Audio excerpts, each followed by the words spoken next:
قادیانیوں اور دیگر غیر مسلموں میں فرق۔ گاہے گاہے بحث چھیڑی جاتی ہے کہ قادیانی جب غیر مسلم اقلیت ہیں تو انہیں غیر مسلم اقلیتوں والے حقوق ملنے چاہیے۔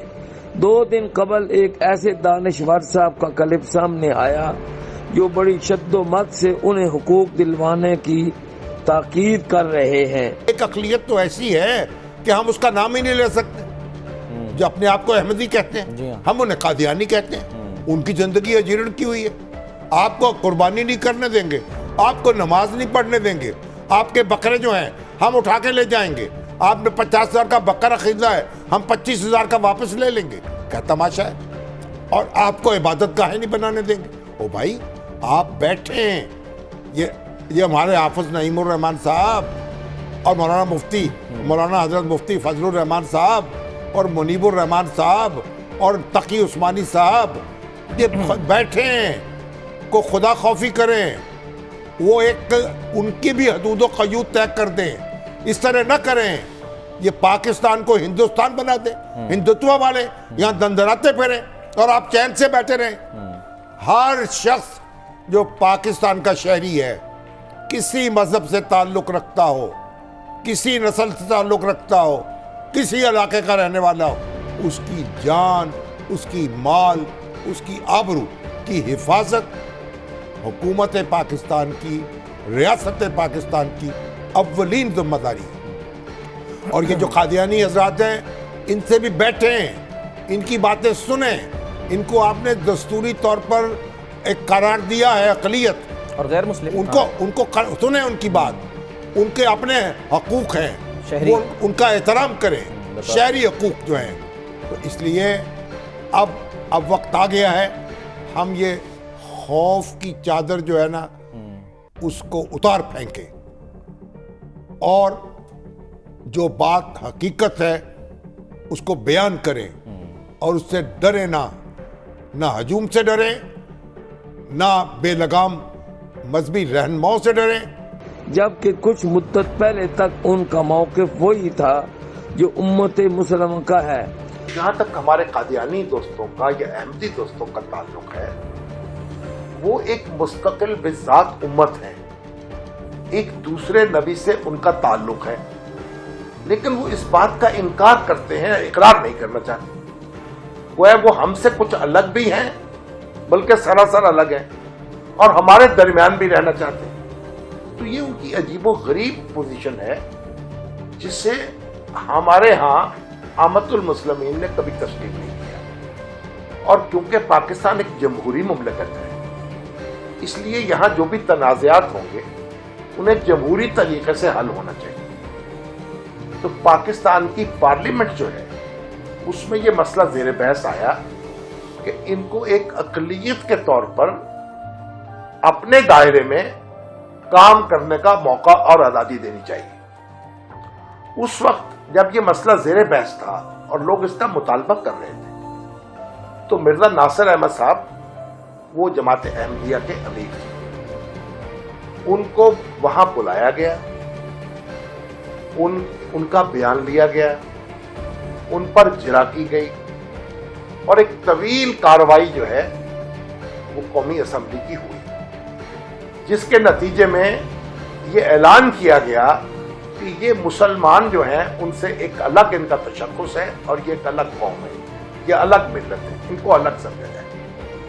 اس وقت احمدی حضرات نے یہ موقف اختیار نہیں کیا کہ پارلیمنٹ کو یہ حق حاصل نہیں ہے، اس لیے ہم اس کے سامنے پیش نہیں ہوں گے۔ ان کے سامنے یہ چوائس تھا، وہ کہتے یہ پارلیمنٹ کون ہے جو یہ طے کرنے جا رہی ہے کہ ہم مسلمان ہیں یا غیر مسلمان ہیں۔ وہ پارلیمنٹ کے سامنے گئے، وہاں اپنا موقف رکھا، اس کے حق میں دلائل دیے، جرا کا جواب دیا۔ تو وہ جو قومی اسمبلی کی کارروائی ہے وہ محفوظ ہے، ریکارڈ پر ہے، اور وہاں پوری شرح وسط کے ساتھ انہوں نے اپنا مقدمہ لڑا ہے۔ اب مقدمہ لڑنے کے بعد اور اسے ہارنے کے بعد یہ کہنا کہ اس پارلیمنٹ کو یہ اختیار حاصل نہیں تھا، یہ بڑی ایک ایسی بچگانہ بات ہے۔ تو انہوں نے یہ اعتراض اس وقت نہیں کیا. گویا پارلیمنٹ جو تھی، اگر ہم یہ کہیں کہ اس کو ایک سازش کے طور پر تسلیم کر لیا انہوں نے اپنے اور اپنے مخالفین کے درمیان، اور سازش سمجھ کر وہاں پیش ہوئے اور اس کا فیصلے کا حق تسلیم کیا. تو جب فیصلہ ہو گیا، یہ ایک الگ تشخص رکھا، اس پر تو ان کو فخر ہونا چاہیے، اس پر انہیں شرمندگی کیوں ہو رہی ہے؟ یہاں تو لوگ عوام، جٹ، سید، شیخ ہونے پر فخر کرتے ہیں اور اپنے ساتھ نام کے لاقے لگاتے ہیں. تو ایک مذہب کے حوالے سے اگر ان کا تشخص قائم ہو رہا ہے تو اس میں شرمندگی کیا بات ہے؟ ان کو تو فخریت طور پر اس کا اعلان کرنا چاہیے. دیکھیے سارا جھگڑا ہی اس بات سے پیدا ہوگا.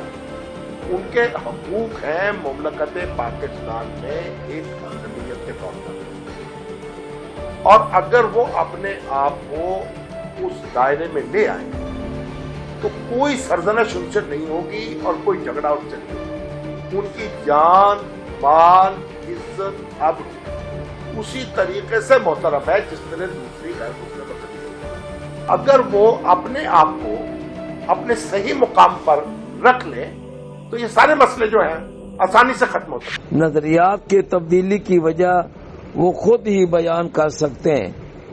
فرق یہ ہے کہ دیگر غیر مسلم اپنے آپ کو ہندو، سکھ، عیسائی اور یہودی وغیرہ، جبکہ ہمیں مسلمان کہتے ہیں. قادیانی جو آئینی طور پر غیر مسلم اقلیت ہیں، وہ اپنے آپ کو مسلمان، اور مرزا غلام قادیانی کو نبی نہ ماننے والوں کو کافر، دائرہ اسلام سے خارج، کنجریوں، ولد الحرام کی اولاد، جنگل کے سور، کتیوں سے بدتر اور جہنمی قرار دیتے ہیں.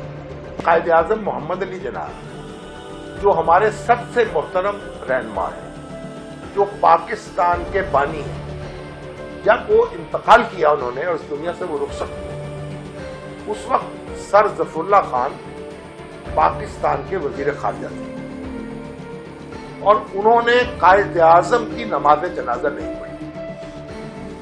جب نماز جنازہ ادا کی جا رہی تھی تو اس وقت وہ ایک باہر نکل کر ایک پتھر پر بیٹھ گئے، اور ان کی اس وقت کی تصویریں موجود ہیں، اور انہوں نے کبھی اس بات کا انکار بھی نہیں کیا.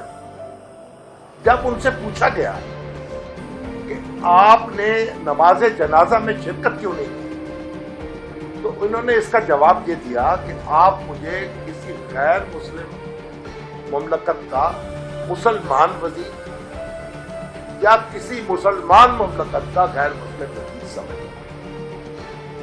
تو جو شخص قائد اعظم کی نماز جنازہ نہیں پڑھے گا، ان کے لیے مغفرت کی دعا نہیں کرے گا، وہ کس طریقے سے کہے گا کہ مذہبی طور پر میں حصہ ہوں ملت پاکستان کا اور ملت اسلامیہ کا؟ قائد اعظم کی جو نماز ہے جنازے کی، وہ کسی شیعہ نے، کسی سنی نے، کسی بریلوی نے، کسی دیوبندی نے پڑھنے سے انکار نہیں کیا. یہ واحد مخلوق تھی، اور انہوں نے اس طریقے سے اپنے آپ کو الگ کیا.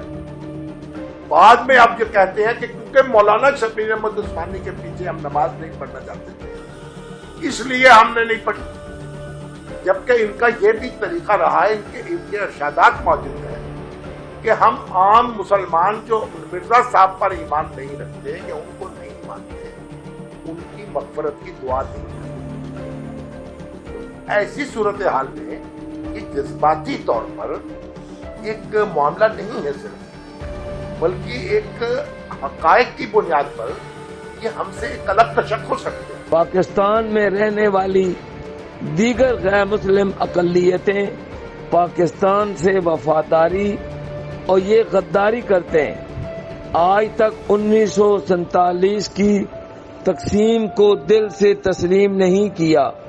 1974 کے قومی اسمبلی کے فیصلے کو قادیانیوں نے ایسے ہی شناختی کارڈ، پاسپورٹ، ووٹر لسٹ اور دیگر سرکاری کاغذات میں اپنے آپ کو غیر مسلم اقلیت لکھوانے کا حکم تسلیم نہیں کیا. 1984 کے امتناع قادیانیت آرڈیننس کو قبول نہیں کیا۔